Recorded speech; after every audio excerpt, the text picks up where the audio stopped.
vamos ofertar no final, vamos, nesse momento, compartilhar um texto com vocês. Abra sua Bíblia em Salmo. Foram quase 2 meses falando só de cartas paulinas, né?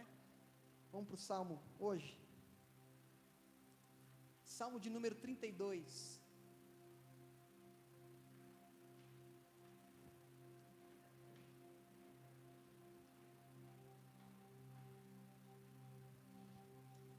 Salmo de número 32, vamos ler a partir do verso 1, nós vamos ler do 1 até o 5. Se você viu que tem alguém do seu lado sem a escritura, junta com ele ou aumenta a fonte do seu celular para que a pessoa que está do seu lado possa ler.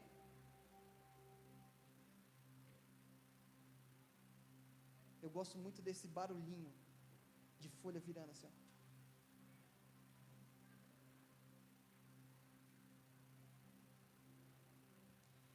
Salmo de número 32, todos acharam, amém?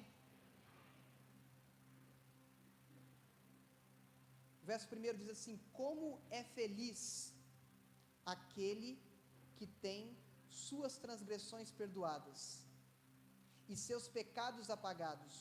Como é feliz aquele a quem o Senhor não atribui culpa e a quem não há hipocrisia. Enquanto eu mantinha escondidos os meus pecados, o meu corpo definhava de tanto gemer, pois dia e noite a tua mão pesava sobre mim. Minhas forças foram se esgotando como o tempo em seca. Então reconheci diante de ti o meu pecado e não encobri as minhas culpas. Eu disse: confessarei as minhas transgressões, e tu perdoastes a culpa do meu pecado. Amém?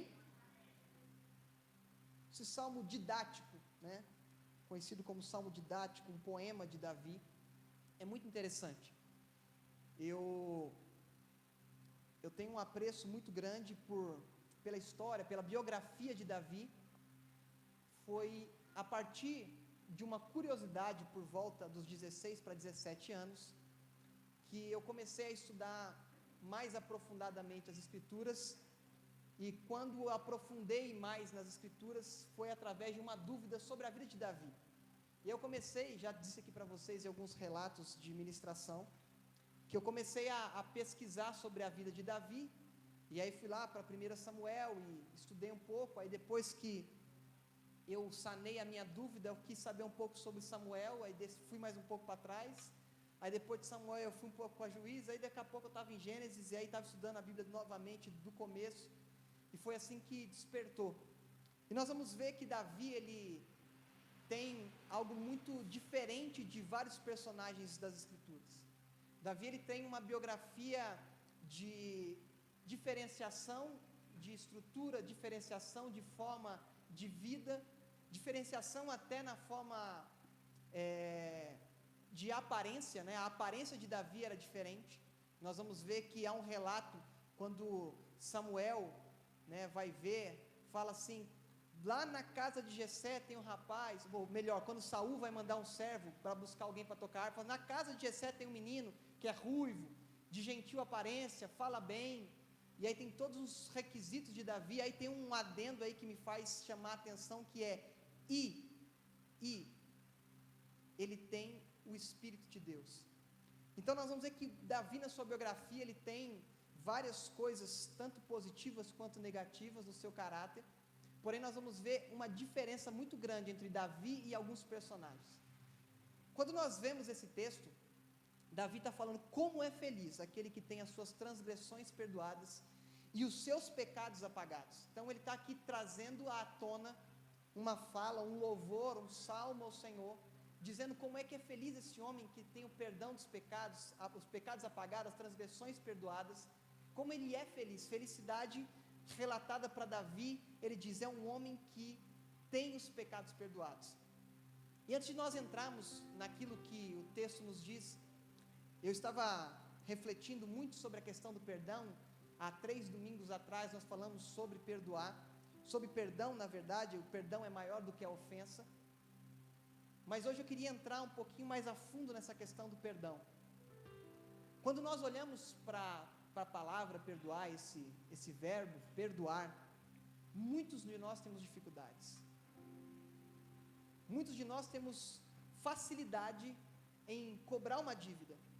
Muitos de nós temos facilidade em amar alguém que nos agrada, que nos é fácil de conectar. Então, pessoas que nós temos afinidades, como é fácil. Mas quando nós vamos para essa esfera do perdão, existem muitos tabus que nós colocamos, né?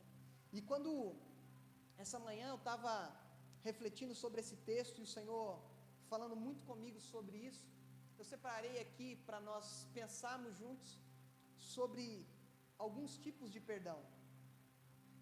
Existe um perdão que nós chamamos de perdão condicional. O que é o perdão condicional? É alguém te ofendeu, e aí você chega, vou usar o Márcio que está aqui bem de frente comigo, o Márcio me ofendeu, e aí o Márcio fala assim, Daniel, eu te ofendi, me perdoa. Aí eu chego a ele e falo assim, Márcio, eu te perdoo, se você voltar onde você errou e acertar tudo. Então, para eu perdoar o Márcio, existe uma condição. Então, eu não perdoo o Márcio simplesmente porque ele entendeu que a ofensa que ele fez a mim o causou mal e fez mal a mim também, e ele vem a mim e perdoa. Eu não vou perdoar se ele não consertar a situação. Então, eu trago sempre uma condição. Se você consertar aquilo que você fez de errado, aí eu te perdoo. Ou então eu pego e falo assim, não, se você admitir que a culpa é sua, se você admitir os seus fracassos, os seus erros na nossa relação, então eu te perdoo. Então, o meu perdão para com o Márcio, ele é condicional, ele não é completo. Existe também o perdão que nós chamamos de perdão parcial. Condicional, aí depois vem o perdão parcial, que é assim, eu te perdoo. Vou usar você, Márcio, hoje até o final da ministração. Eu te perdoo, mas eu não quero você na minha vida. Porque eu sei que se eu continuar vendo você, Márcio, esse perdão vai por água abaixo. Então é um perdão parcial, que depende de você não estar mais na minha vida. Então, Márcio, olha, você é legal, mas tchau. Não te quero mais na minha vida. E também tem aquele perdão adiado, que é assim, eu até anotei aqui para eu não esquecer. Algum dia, Márcio, eu vou acabar te perdoando. Deus sabe que algum dia eu vou te perdoar, mas me dá um tempo. Então nós vemos aqui, trazendo essas questões das diferenças de perdão, nós muitas das vezes, com aqueles que estão próximos de nós exercemos uma condição, ou uma parcialidade, ou então um adiamento, para que isso aconteça. O que é mais fácil? Para eu não pecar, eu vou para uma ilha deserta, me isolo do mundo para que eu não tenha nenhum tipo de contato com alguma corrupção, e aí eu falo, eu não vou pecar. Então não é que eu não pequei somente, eu simplesmente fui privado de situações que eu pudesse pecar. E muitas das vezes nós usamos um perdão parcial, ou um perdão condicional, ou até esse adiamento que eu brinquei aqui, para camuflar que nós não estamos prontos para perdoar. O perdão, ele é interessante porque o perdão não é somente para quem é perdoado, mas para quem perdoa. Porque muitas pessoas são perdoadas, mas não se perdoam. Ou então pessoas perdoam a pessoa, mas não perdoa a si mesmo por ter se colocado naquela situação. Então eu perdoo o Márcio, que está em questão aqui na ministração hoje, até o final do dia. Eu libero perdão para ele. Mas eu não fui curado daquela situação ainda. Ou então o Márcio veio até mim e pediu perdão, e se derramou em lágrimas, sincero, caiu ali no chão, falou, Daniel, me perdoa em nome de Jesus. Chorou com sinceridade. Só que ele falou assim, nossa, o Daniel me perdoou, mas ele carrega o resto da vida o peso da culpa daquilo que ele fez em relação a mim. Ele não se perdoou. Eu libero perdão, eu recebo o perdão de alguém, mas eu não libero perdão para mim mesmo. Então eu começo a viver a vida com aquele fardo, com aquele peso, com aquela dor que parece que, eu costumo dizer, a gente aconselha muitas pessoas, eu costumo dizer que quem não perdoa, dorme com a pessoa, acorda com a pessoa, janta com a pessoa. todas as coisas, a vida da pessoa está ali, a pessoa não se liberta, porque não liberou o perdão. E Davi está trazendo aqui para nós um raciocínio lógico. Ele fala assim: como é feliz aquele que tem as suas transgressões perdoadas e seus pecados apagados. Porque para muitos que fizeram uma fezinha nesse final de ano, na mega da virada, um valor acumulado altíssimo, a felicidade era se acertasse a cena, os 6 números ali. Tem gente que faz até planos com o prêmio do outro.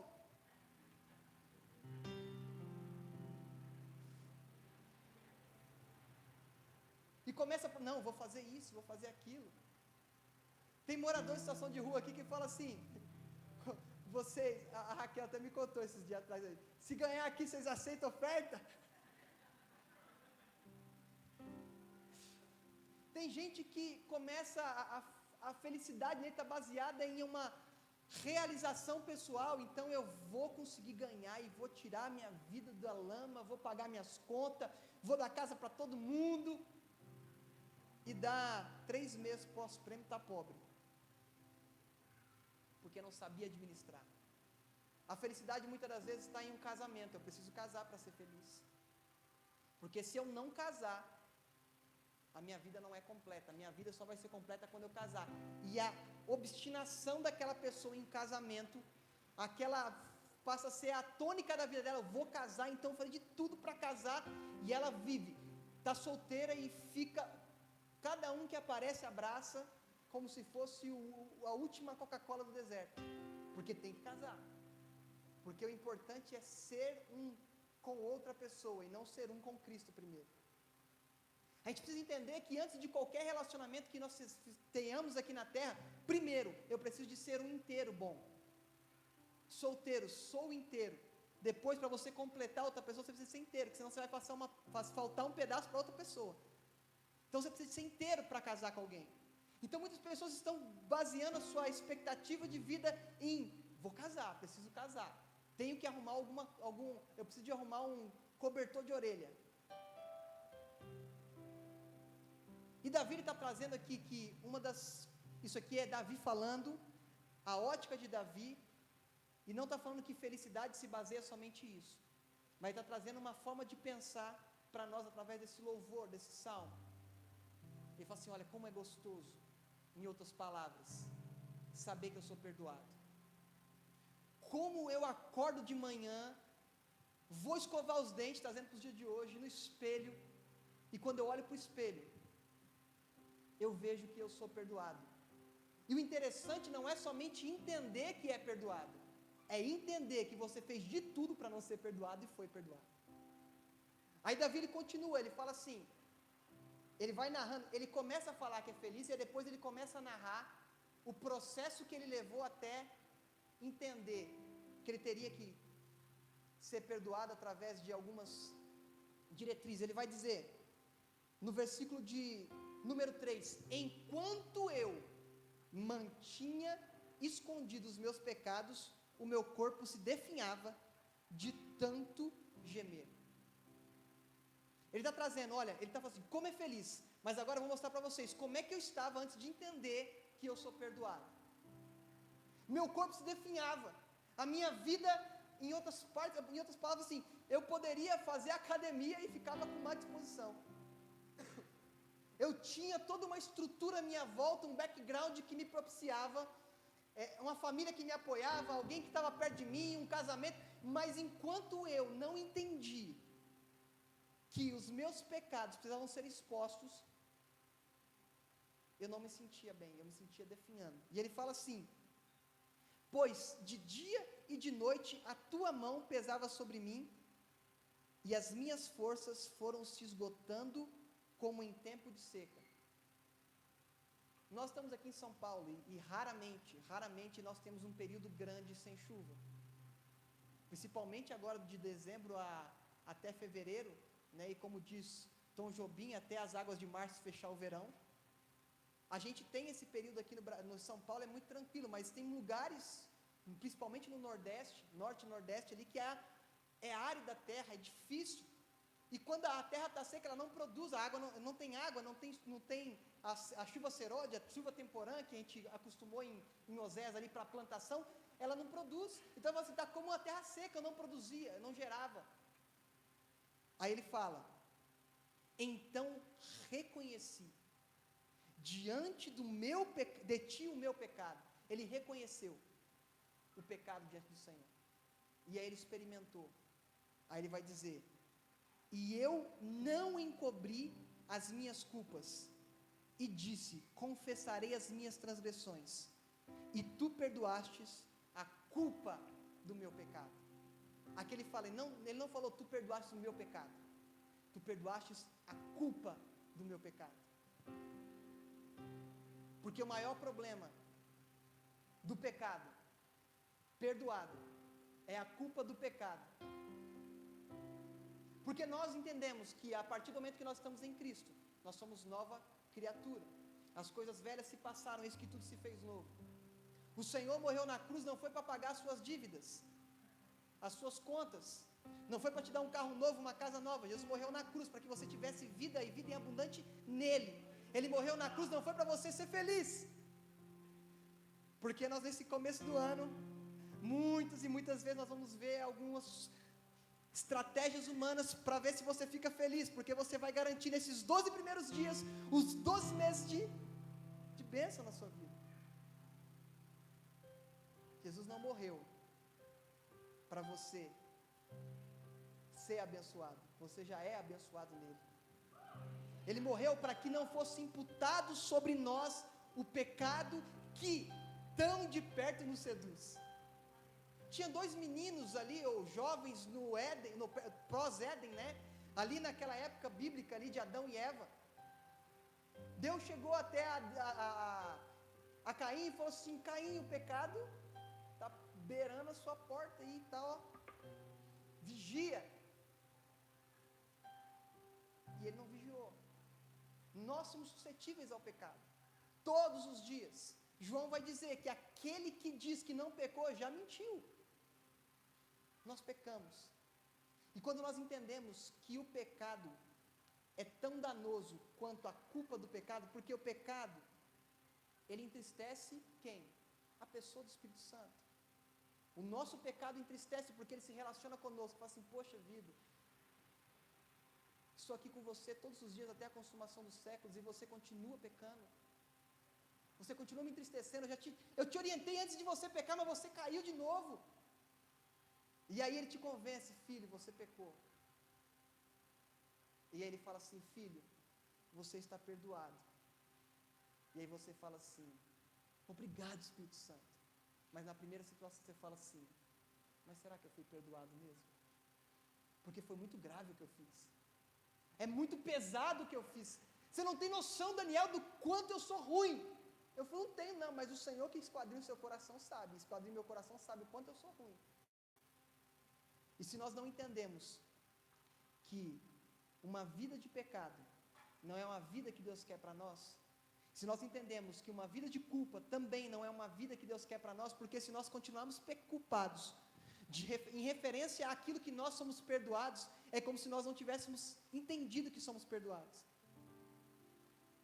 Vou pegar o Douglas agora, Márcio. O Douglas foi perdoado.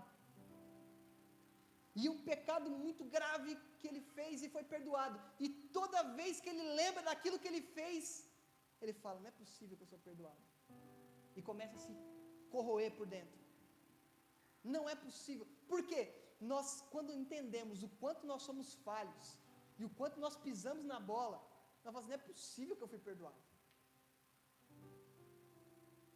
Mas aí Paulo vai escrever aos Romanos dizendo, olha, Douglas, Daniel, nenhuma condenação há para os que estão em Cristo Jesus. O que nos conduz a Cristo é entender que nós temos que levar até Ele as nossas transgressões e falar, Senhor, como Davi disse, Senhor, eu falhei grandemente. Davi não só pecou com Betseba, mas arquitetou um plano de homicídio. Davi não somente contente em tomar a mulher do outro para si, ele ainda armou o homicídio, quando ficou sabendo que ela estava grávida, armou o homicídio de Urias. Agora vamos trazer aqui, e Saul? O que Saul fez? Saul sacrificou sem ser sacerdote, se precipitou. Agora me fala, quem pecou mais? Davi ou Saul? Vamos nos colocar na mesa de juízes agora, vamos sentar na cadeira de Eli. E agora nós temos que julgar, quem pecou mais? Davi ou Saul? Qual foi o pecado mais grave? Vamos trazer assim, né? Porque não tem a biografia 24 horas por dia de Davi e de Saul. Mas quais os pecados foram mais graves? O de Davi ou de Saul? De Davi. Destruiu famílias. Causou uma rebelião porque o sogro se juntou com o filho Absalão lá na frente. Fez um golpe de estado, né? Para a gente trazer. Foram muitas coisas que sofreram consequências. Mas a diferença era o coração de um e o coração de outro. Davi, quando reconhece os seus pecados, ele vai até o Senhor e fala assim, Salmo 51, eu sei que até em pecado eu fui gerado. Eu sei que eu pequei contra ti, somente contra ti pequei e fiz o que era mal diante dos seus olhos. Aí ele fala no verso de número 10, cria em mim, ó Deus, um coração puro. Não me afastes da tua presença. Ele fala no verso de número 11. Depois ele fala assim, não retires de mim o teu Santo Espírito.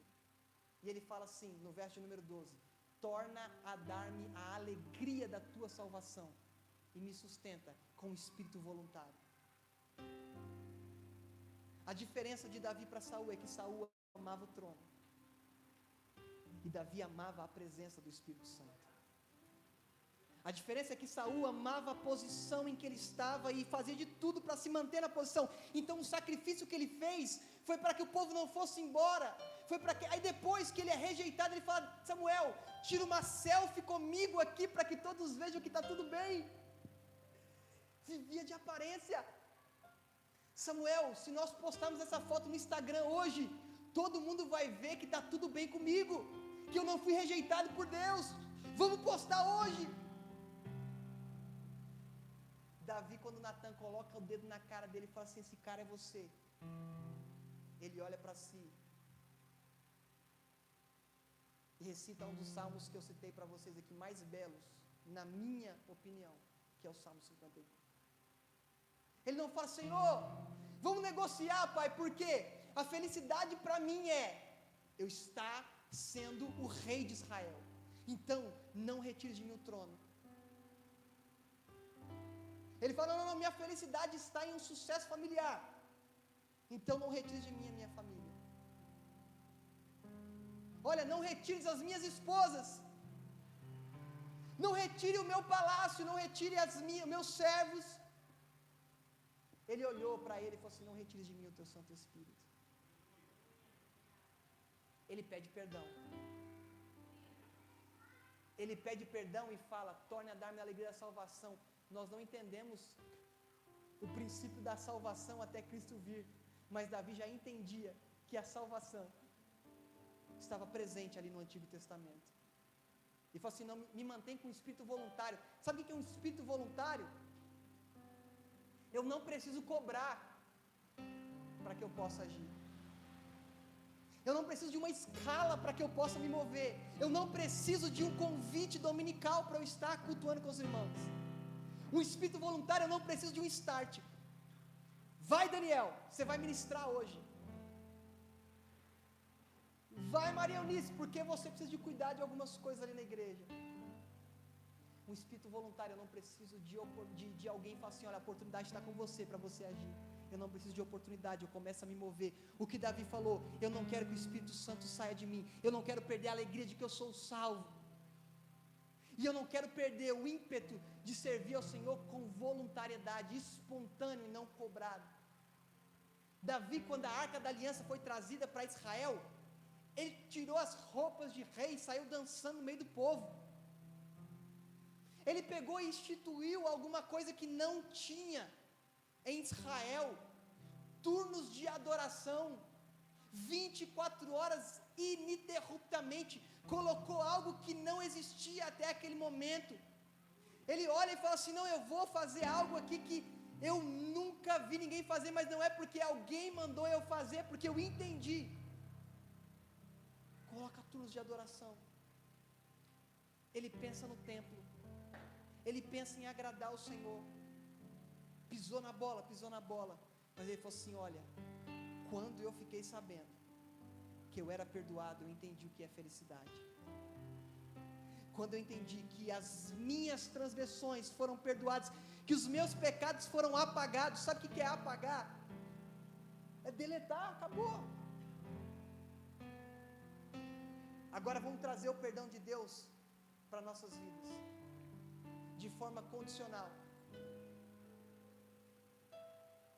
Daniel, eu te perdoo, só se você não pecar mais.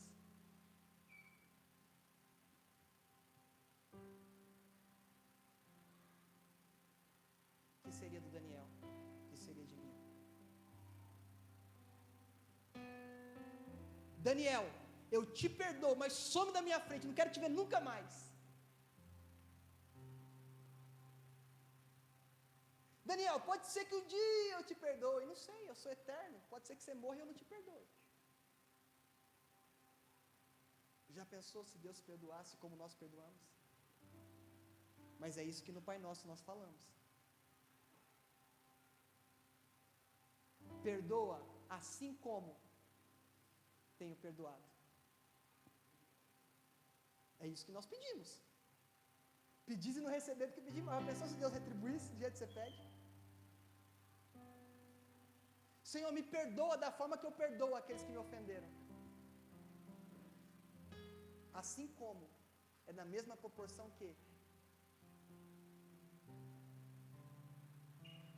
Vai pular essa parte, porque tem gente que só até coloca assim, eu já vi a tatuagem, a maioria das tatuagens é livrar-me do mal. Só o. Quero ver. Vamos tatuar agora já. Perdoa se eu perdoo. Quero ver, desafio para 2020. Pai, perdoa se eu perdoo. Faz de rena, né, que é mais fácil, né?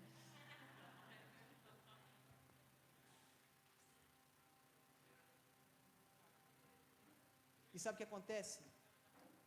Voltando para a lógica do pecado, do perdão parcial, proporcional, sei lá. Nós muitas das vezes não perdoamos, porque nós não sentimos perdoados por Deus de fato. Porque se de fato nós sentimos perdoados por Deus, nós nunca deixaríamos de perdoar aqueles que nos ofenderam. Você precisa de arrumar alguma coisa aí dentro. Eu preciso de arrumar algumas coisas aqui dentro. Porque se Cristo te perdoou, por que você não perdoa? Se Cristo te perdoou, porque é tão difícil você conviver com tais pessoas. Já pensou e fala assim: não, Daniel é difícil. Deus sabe que eu sou difícil de conviver. Você não vou conviver com ele não, cara. Não vou deixar o Espírito Santo de dentro dele de jeito nenhum. Enquanto ele não melhorar, eu não vou permitir que o Espírito Santo esteja dentro dele. O que seria de mim?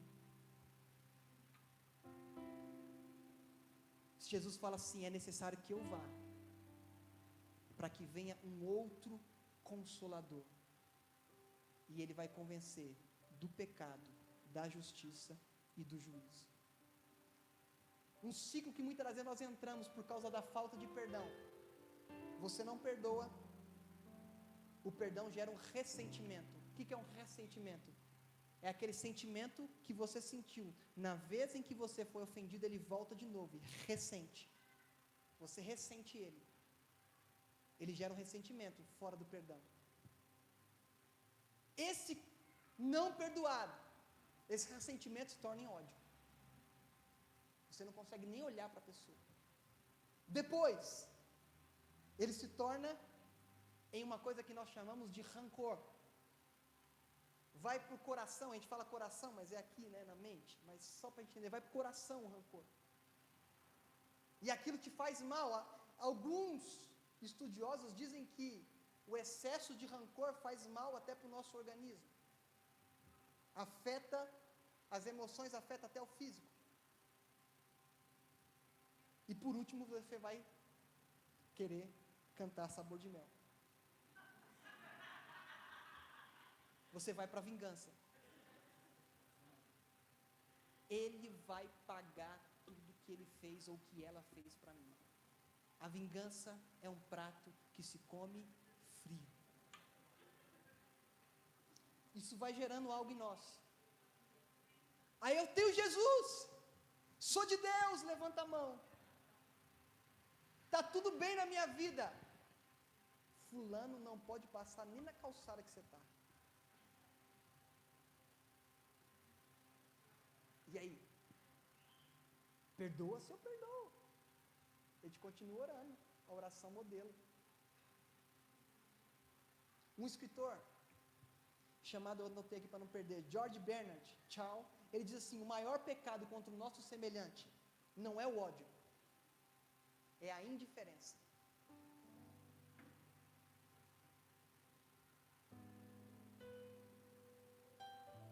Porque a indiferença é uma raiva contida. Você conteve a raiva que você tem, e você age de forma indiferente. Você controlou, você domou a raiva, então você trata a pessoa desprezo, você já matou ela no seu coração, indiferente. É desumano isso. Nem existe para mim, acabou. Já pensou se Deus acumulasse isso conosco? Pecou. Agora que você pecou, eu estou ressentido com você. Eu não te perdoei, não vou te perdoar. Agora, passa do outro lado da calçada que eu não quero nem ter relacionamento com você. E agora, você vai sofrer. Você vai sofrer, eu vou te matar na unha. Já pensou se Deus agisse assim? Quando nós entendemos o quanto nós somos perdoados e o quanto nós fizemos de tudo para não sermos perdoados, nós vamos começar a olhar para nós mesmos e não para quem nos ofendeu. Ah, mas você não sabe o que fulano fez. Eu posso não saber a dimensão de quanto te afetou, mas eu sei a dimensão do quanto você e eu fomos perdoados. Eu nunca vou saber a dor que você está sentindo. Eu nunca vou estar na sessão de terapia que você passou com o seu terapeuta, jogando de dentro para fora tudo que você chorou lá na terapia. Eu não sei o quanto você chorou, o quanto alguém te fez mal. Mas enquanto você não se libertar disso, vai estar incompleto. Você pode estar casado, mas ainda é um incompleto, não é inteiro. Você pode estar bem sucedido profissionalmente, mas você ainda não está inteiro. Porque quando eu entender a dimensão do poder de Deus, que se aperfeiçoa onde eu sou fraco, e quando eu começo a olhar para mim mesmo, eu entendo que eu também sou tão ruim quanto aquele que me ofendeu, pode ter me ofendido de forma diferente. Quero dar um conselho pastoral: pele grossa e coração mole. Pele grossa e coração mole. Uma pele grossa não é qualquer alfinetada que te atinge. Uma pele grossa não é qualquer inverno que te derruba. Uma pele grossa não é qualquer pancada que te machuca. A minha canela é grossa e toda defeituosa, de tanta pancada do futebol. Não é qualquer pancada que me derruba. A gente tem que entender que aquilo que nós construímos de estrutura nos protege, mas não pode mudar o nosso coração. Uma pele grossa, mas um coração mole. Tem gente que fala assim: não, eu sou manteiga derretida, não posso ver, tu começa a chorar. mantenha-se dessa forma, mas se mantenha resistente. Morto não se ofende. Se você não vive mais, é Cristo quem vive em você, você não se ofende. Ninguém vai no caixão, se você chegar no caixão, você cuspir no morto, ele não vai de volta em você. Você pode xingar o morto de tudo quanto é nome. Você pode chegar e caluniar ele, a moral dele, ali você caluniar você, sua moral. Fala, você foi um salafrário no caixão. Morto, quieto. Até porque ele não está nem mais ali, né? A gente vela o corpo. O corpo já, a alma já foi.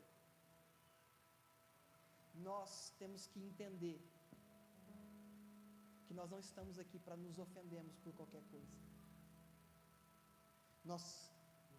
Quando nós entendemos que a pele tem que ser grossa, quando nós entendemos que a resistência para as coisas tem que ser, é olhar. E aí eu vou fazer o seguinte cenário para vocês. Se coloque na posição daquele que te ofendeu e entenda de onde o agressor veio. Qual que foi a criação que ele teve? O que ele recebeu de amor? O que ele recebeu em toda a sua trajetória de vida? Como é que foi a estrutura em que ele foi criado? Qual foi o lar que ele foi criado?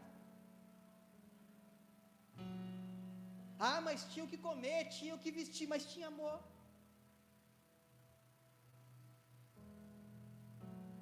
Às vezes as pessoas estão dando o que elas receberam, e eu me coloco no lugar dela, e eu falo assim, poxa, se eu estivesse na situação, eu seria 3 vezes pior que ele. Eu seria 50 vezes pior que ela.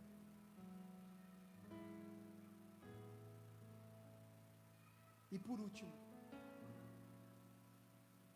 quando eu tenho essa pele grossa, esse coração mole, quando eu me coloco no lugar do outro, eu vou olhar para mim e ver quantas vezes eu precisei de perdão. O meu convite é: para de olhar para quem te ofendeu.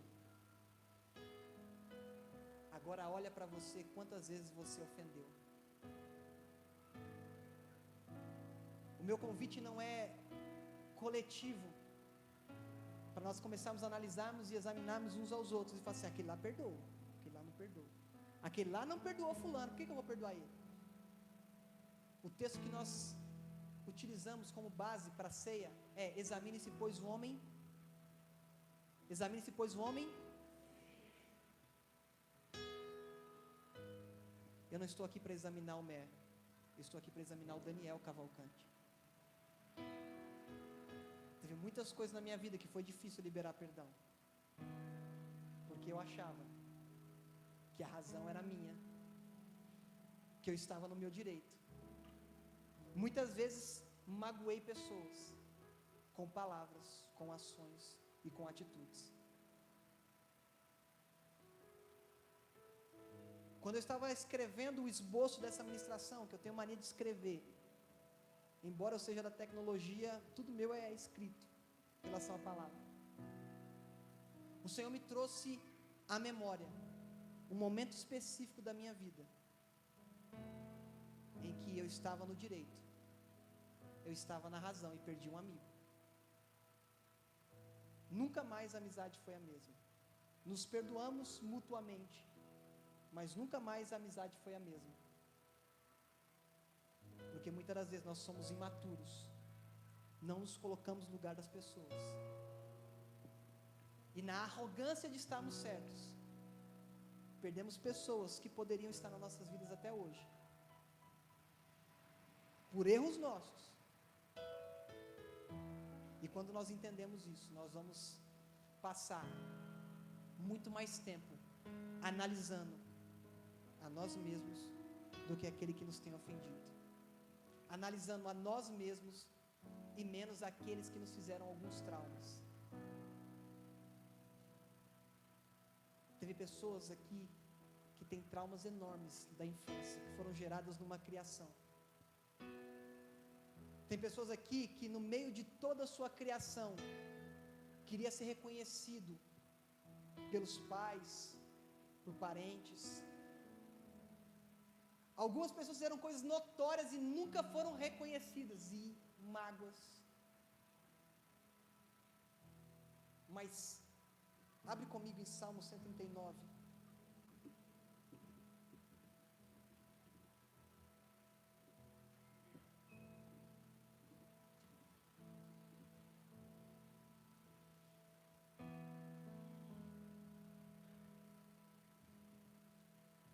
Senhor, Tu me sondas e me conheces. Sabes quando me sento e quando me levanto. De longe percebes os meus pensamentos. Sabe muito bem quando trabalho e quando descanso. Todos os meus caminhos são o quê? Bem conhecidos por Ti. Antes mesmo que a palavra saísse da minha boca, Tu já conhecestes inteiramente, Senhor. Tu me cercas por trás e pela frente, e põe sobre mim a sua mão. Tal conhecimento é maravilhoso demais, e está além do meu alcance. É tão elevado que eu não consigo atingir. Para onde eu poderia escapar do Teu Espírito? Para onde poderia fugir da Tua presença? Se eu subir aos céus, lá está. Se eu fizer a minha cama na sepultura, também lá estás. Se eu subir com as asas da alvorada e morar na extremidade do mar, mesmo ali a Tua mão direita me guiará e me susterá. Mesmo que eu diga que as trevas me encobrirão, a Tua luz se tornará noite ao meu redor. Verei que nem as trevas serão escuras para Ti. A noite brilhará como o dia, pois para Ti as trevas são luz. Tu criastes o íntimo do meu ser, e tecestes no ventre da minha mãe. Eu Te louvo porque me fizeste de modo especial e admirável. Tuas obras são maravilhosas, digo isso com convicção. Meus ossos não estavam escondidos de Ti, quando em secreto fui formado, e entretecido como nas profundezas da terra. Os Teus olhos me viram, ainda informe, e no Teu livro foram escritos todos os meus dias, sem que nenhum ainda existisse.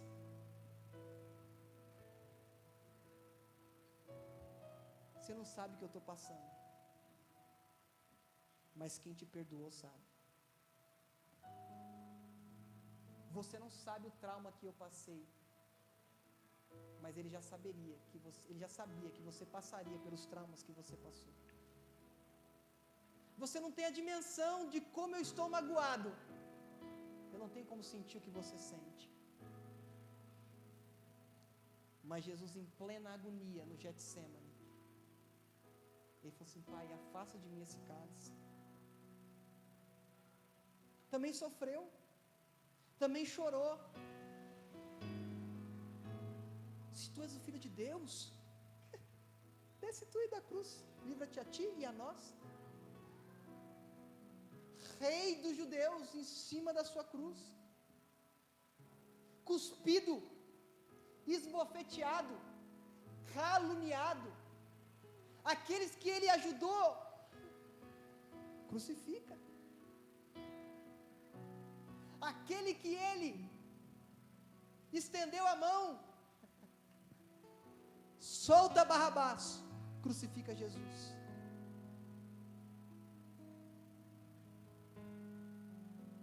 Tem até um hino da Mara Lima que diz assim: Lázaro, o amigo que ressuscitei, procurei com os meus olhos, mas não avistei. Uma forma poética, porque só estava ao lado de Cristo Maria, Maria Madalena e João, o apóstolo. Eli, Eli, lama sabachthani, Deus meu, por que me desamparaste? Por quê? Por por que eu tenho que passar por isso, Pai? Porque eles vão errar. Não, Jesus não estava falando isso, mas é Daniel na cruz. Eu lá ia começar a dor de, Senhor, eu sei o que eles vão fazer, não vale a pena. Daniel na cruz. Senhor, meu senso de justiça diz que eles não merecem. Daniel na cruz. Meu senso de justiça vai dizer assim, olha, Pai, eles vão negar o Senhor no momento em que o negócio apertar. Não vou morrer por eles. Daniel na cruz.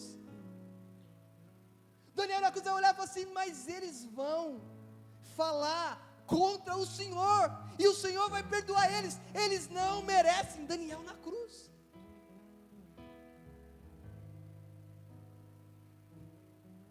Mas quem estava na cruz não era o Daniel, mas quem estava na cruz não era eu, embora eu merecesse estar lá, mas quem estava na cruz não era você, embora você merecesse estar lá. Quem estava na cruz é quem pede para afastar o cálice, mas é quem entende que a vontade do Pai é boa, perfeita e agradável, e diz, mas seja feita a tua vontade. Quem deu crédito em nossa mensagem? A quem foi revelado o braço do Senhor? Ele cresceu diante dele, como um broto tenro, e como a raiz saída de terra seca. Ele não tinha qualquer beleza ou majestade que nos atraísse, nada havia em sua aparência para que o desejássemos. Foi desprezado e rejeitado pelos homens, homem de dores, experimentado no sofrimento, como alguém de quem os homens escondem o rosto, foi desprezado. E nós não tínhamos em estima. Certamente, Ele tomou sobre si as nossas enfermidades, Ele levou sobre si as nossas doenças. Contudo, nós consideramos castigados por Deus atingido e afligido, mas Ele foi transpassado por causa das nossas transgressões, foi esmagado por causa das nossas iniquidades. O castigo que hoje nos traz a paz estava sobre Ele, e sobre as suas pisaduras nós fomos curados.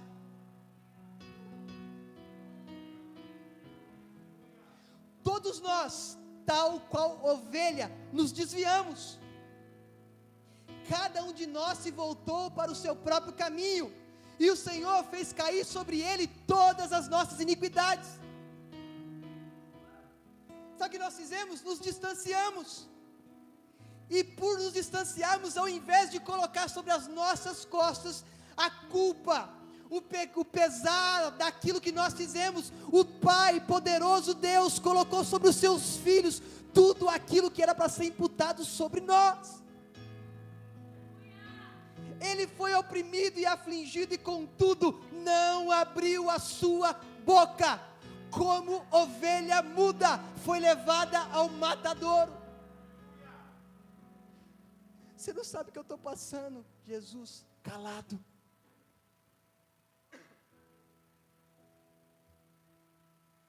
Tudo suportou.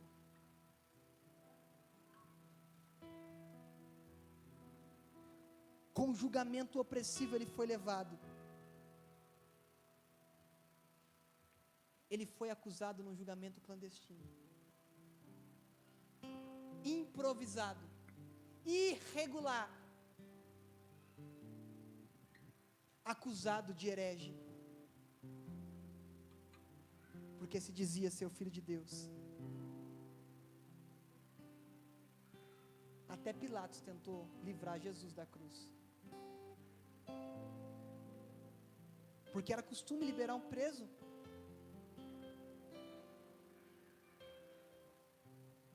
Mas Pilatos não conseguiu livrar Jesus da cruz.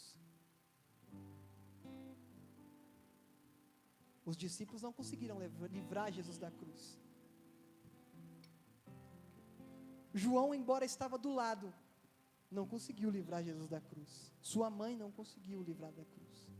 A mulher que era grata por 7 espíritos serem expulsos dela e passou a sua vida dedicada ao ministério de Jesus aqui na terra, Maria Madalena, não foi capaz de livrar Jesus da cruz. Quem era capaz de livrar Jesus da cruz era o próprio Pai. Mas Deus amou o mundo de tal maneira que mesmo que o mundo fizesse tudo para não merecer, mesmo que o mundo fizesse tudo para não receber a graça, que é o favor que nós não merecemos, Ele antes de nós existirmos, Jesus já tinha sido sacrificado por nós.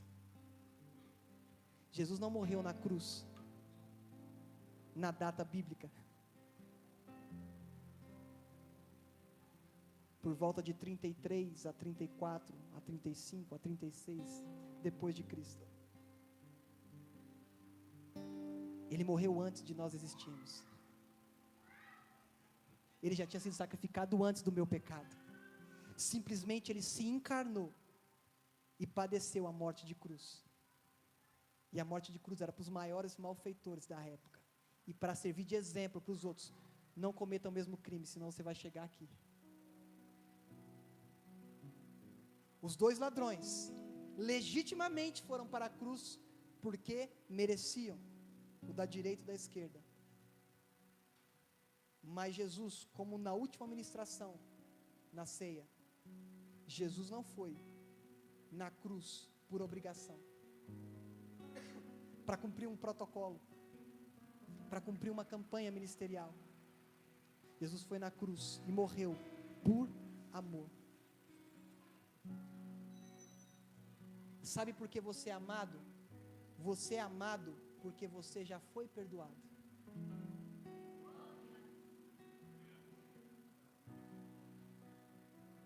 Você foi amado apesar do seu pecado. Você foi amado antes da fundação do mundo e perdoado antes do seu primeiro pecado. Só que nós pegamos e confundimos isso e achamos que isso é legalidade para pecar, e não é. Eu entender que eu fui perdoado antes não quer dizer que eu vou pecar agora e enfiar o pé na jaca porque eu estou perdoado. Eu sou perdoado pelo que eu cometi, pelo que eu cometo, pelo que eu vou cometer. Então, vou pecar. Você não entendeu nada se você agir assim. Você vai deixar de pecar. Não é porque existe um peso de culpa sobre você. Você não vai deixar de pecar com medo da consequência, que a consequência vai acontecer. Você deixa de pecar porque você entendeu que mesmo fazendo de tudo para não merecer esse amor, você foi amado.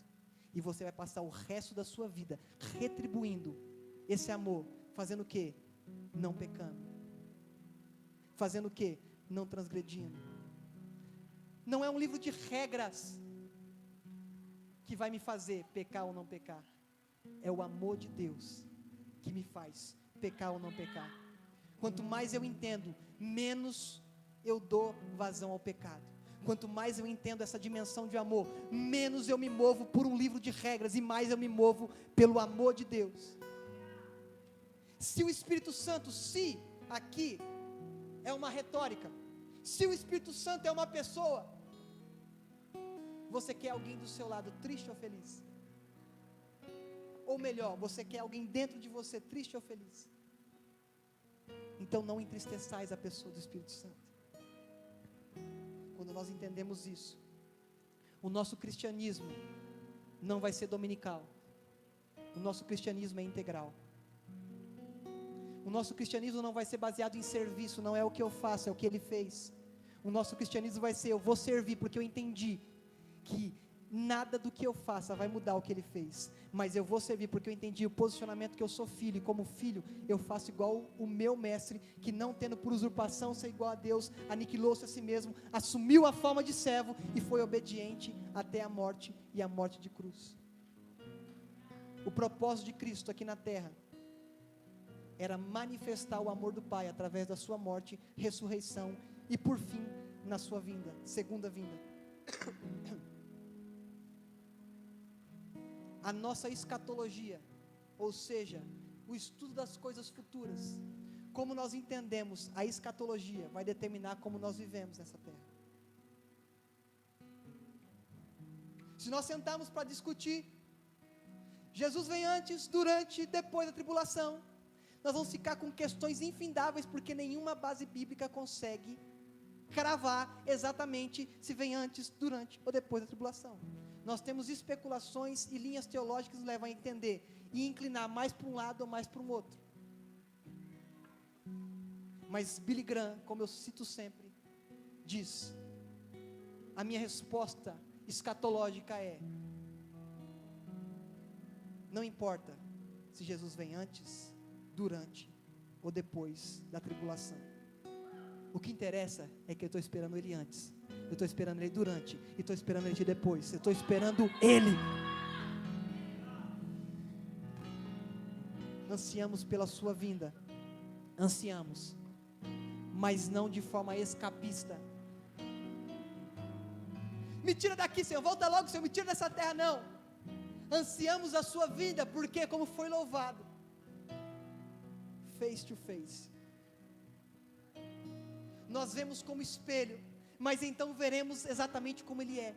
Nós vemos reflexos, nós vemos as nuances, nós vemos as características, os atributos, mas na eternidade nós seremos um com Ele. Nós seremos um com Ele.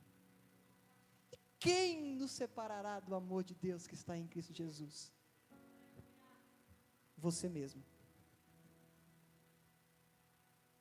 Você mesmo tem se afastado do amor de Deus que está em Cristo Jesus. Mas Paulo fala: nem a morte, nem a vida, nem a altura, nem a profundidade, nem o passado, nem o futuro, nada nos separa do amor de Deus que está em Cristo Jesus.